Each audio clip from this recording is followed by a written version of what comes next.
That Christmas, I was pulling a double shift in the ER. Meanwhile, my parents and sister told my 16-year-old daughter there wasn't space for her at the dinner table. She ended up driving herself home and spending Christmas alone in a quiet house. I didn't cause a scene. I responded with action instead.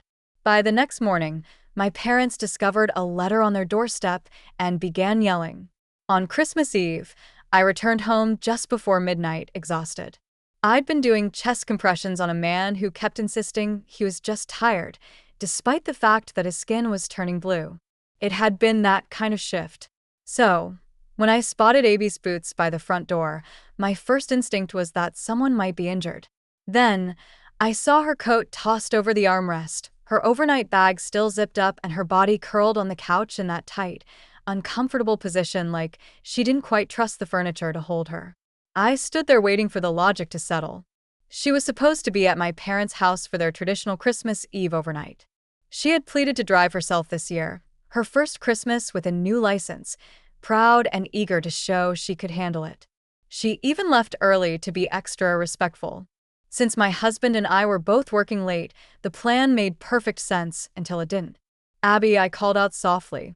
Her eyes opened immediately, like she hadn't truly fallen asleep. Hey, she said quietly. Why are you here? She sat up slowly. They said there wasn't any room. I blinked. Room where? At the table, she replied. Her voice cracked in the middle, and she tried to mask it with a shrug, but it didn't land. They said they weren't expecting me. Too many people were already there. Grandma said she couldn't just add another chair last minute. She looked stressed, like I was making her night harder. But you arrived on time, right? Yeah, right on time. She gave a dry laugh. Grandma opened the door and looked at me like I'd shown up to the wrong celebration. Abby paused for a moment before continuing. She said there wasn't a bed left either. That was the second excuse. She claimed they didn't want me driving late at night, but also didn't know where to put me, so I left. I stared at her. Did anyone offer to take you home? Nope. Did they at least let you eat? She gave another shrug. The table was full. Lily was in my usual seat. Grandpa was chatting with her like she was something special. No one really looked at me. Then Grandma said, "It's just a full house this year." And Aunt Janelle nodded along. So I left. Her eyes flicked toward the coffee table. I made toast. I followed her gaze and saw it. A lone slice of toast sitting on a paper towel.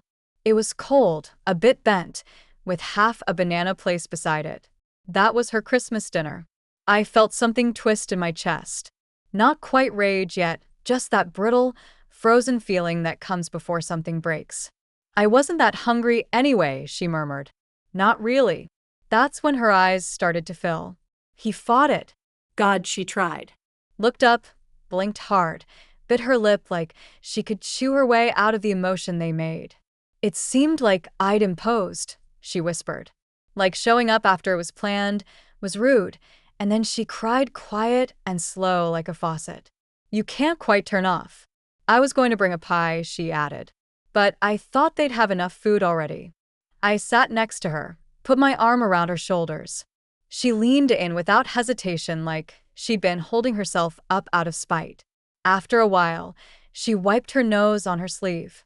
I know they don't like you, she said. But I thought she cut herself off.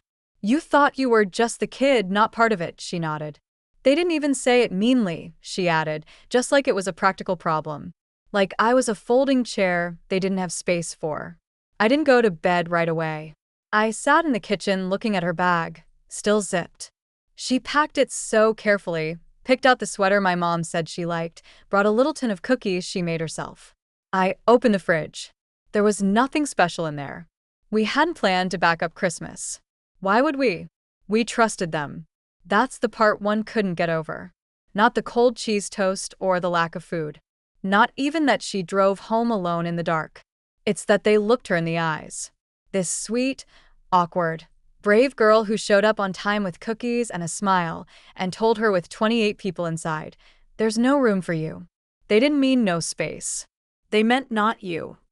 The following morning, my husband came home while Abby was still asleep. I explained what had happened. He stood silently for a long moment before finally asking, So, what do we do now? I didn't answer. Not right then, but deep down I already knew. There's a difference between turning the other cheek and turning away a 16-year-old who only wanted to feel included. They chose the latter. I didn't create a scene. I responded with action. That next morning, my parents discovered a letter waiting at their doorstep, and the shouting began. I can't quite recall the first time someone called me the weird one. Probably happened before I even understood what the word meant. When I was 6, I found a dead bird and asked if I could dissect it. Not because I was trying to be creepy, but because I genuinely wanted to see how it worked. My mom slapped her palm against the kitchen counter and snapped, "Jesus, Kate. What's wrong with you?" My sister Janelle screamed and immediately told everyone I was trying to create a zombie. I ended up grounded for scaring her. That pretty much set the tone. I adored anatomy books, asked for a microscope one Christmas, and talked about blood flow during dinner. At school, I was the kid who actually raised her hand in class. And in my family, that was all it took to earn the label of show-off. No one else in the family pursued college. Most didn't even finish high school on their first attempt. I was the only one studying during commercial breaks. By the time I was 12, my dad had started joking, half joking, that I wasn't really his. To be mine, he'd say, "You'd have to like beer and hate books." Then let out a chuckle. Once I overheard him arguing with my mom late at night. They thought I was asleep. He asked if she'd ever cheated on him. Said he always had doubts because I didn't resemble anyone else in the family. That night, I hardly slept. I never brought it up. Still haven't. By the time we reached high school, Janelle had fully embraced her role as the golden child. She was loud, charming, and average in her grades, but a master at spinning every setback into a story people loved hearing. She could cry on cue and made a point of telling everyone she looked out for her poor awkward sister who just didn't get jokes. She used to call me Dr. Freak in front of anyone who'd listen. When I got into med school, she told people it was because I had no social life. When I became an ER doctor, she said it suited me because I liked chaos. My parents nodded along, never corrected her, never celebrated me. They'd show up to Janelle's parties, her baby showers, her kids' recitals, but my white coat ceremony, my graduation, they had excuses. Work, traffic, a headache. I paid for their house, though. Not a gift, a necessity. They couldn't cover the mortgage after my dad lost his job. I was 28, fresh out of residency, drowning in student loans, but I took it on. Told myself it was temporary. 7 years later, I was still paying. Along with their dental bills, their car insurance, Janelle's kids' science camp because she swore she'd pay me back. She never did. I didn't ask for thanks. I just did it because that's what you do, right? You show up for family. You make room. Then they told my daughter there was no room for her. That Christmas Eve, Abby drove 40 minutes home alone after being turned away.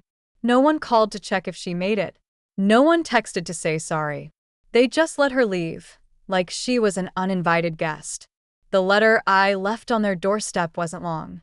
2 pages, typed, single-spaced. It listed every bill I'd paid, every sacrifice I'd made. It said I was done. Done with the house, the payments, the excuses. Done pretending they were family when they treated my daughter like a stranger. I told them they had 60 days to vacate the house. It was in my name after all. I didn't sign it with love. I signed it with my name. By noon, my phone was buzzing. My mom, my dad, Janelle, voicemails piling up. How dare you? You're heartless. You're overreacting. We didn't mean it like that. You can't do this to us. I didn't answer. I went to work, stitched up a kid's forehead, sent a woman for a CT scan. Life went on. That evening, my mom showed up at my house. She didn't knock, just stood on the porch, arms crossed tight.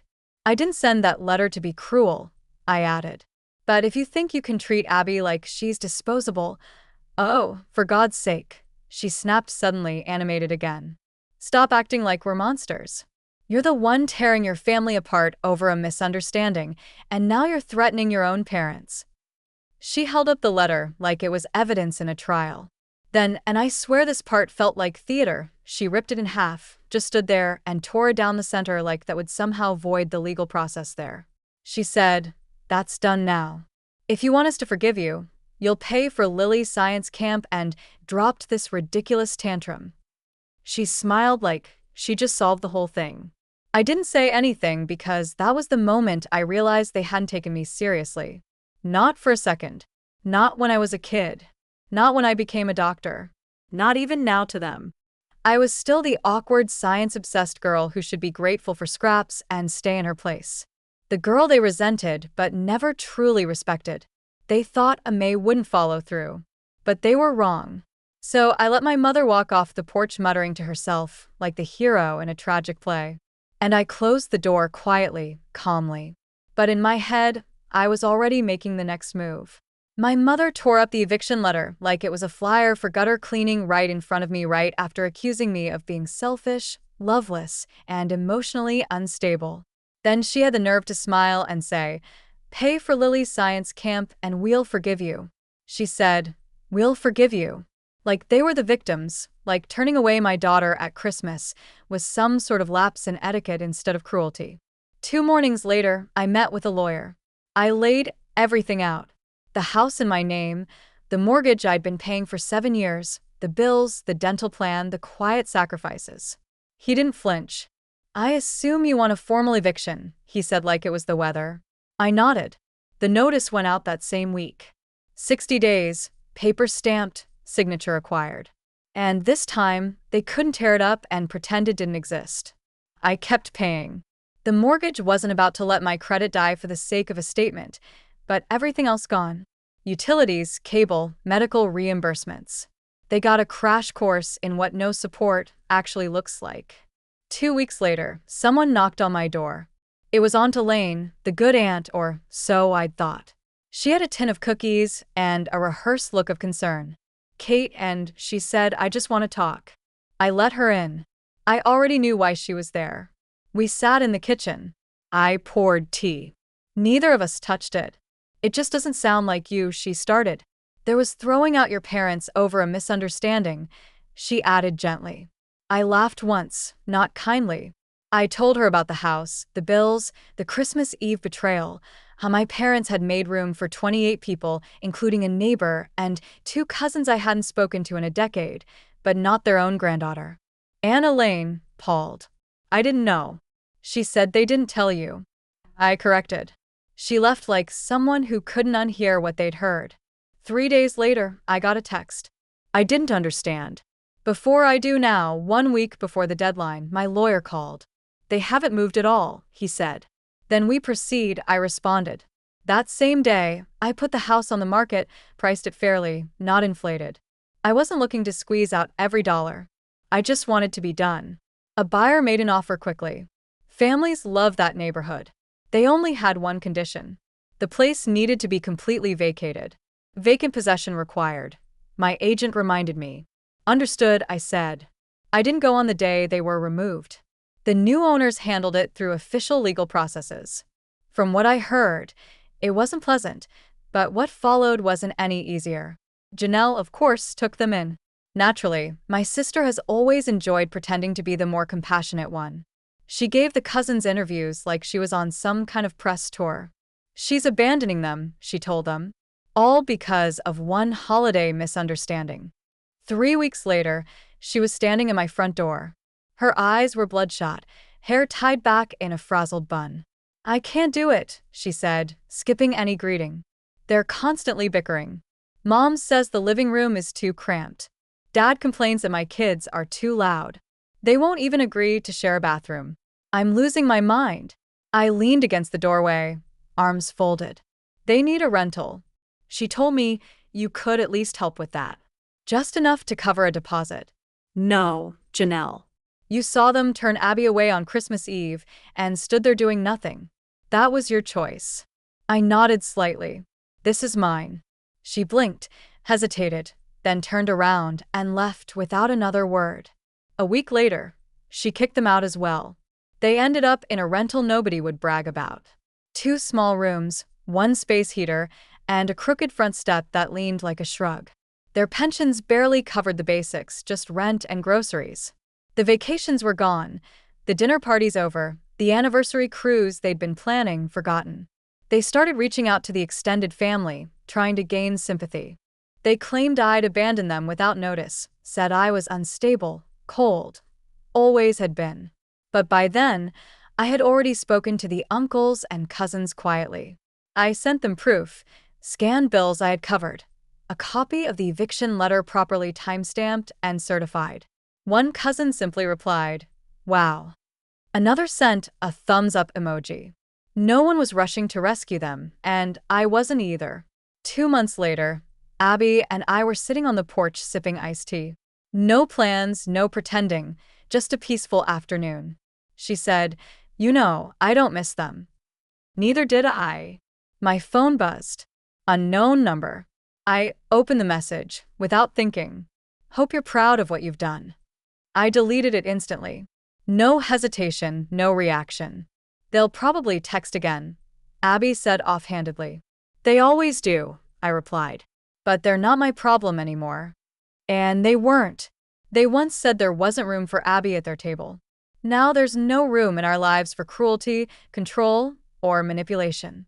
Fast forward 2 years. They're still living in that crumbling rental, still pointing fingers at everyone but themselves. Abby, she's thriving, studying what she loves. The money from the house sale went beyond just covering tuition. It gave her peace and gave me a piece of closure. I don't return their calls. I don't send support. I don't lose sleep. I protected my daughter. I chose her at long last. But tell me, did I go too far or just far enough? Let me know in the comments. And if you want more stories like this, don't forget to subscribe and hit the bell.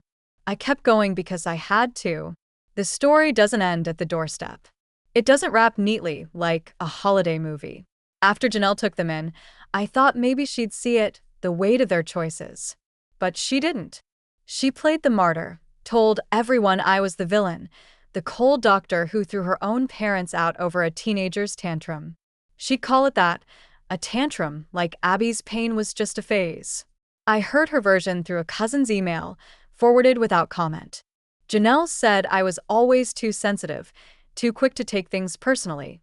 Said I should have just talked it out like adults do. But adults don't let a 16-year-old drive home alone on Christmas Eve because they couldn't be bothered to set an extra plate.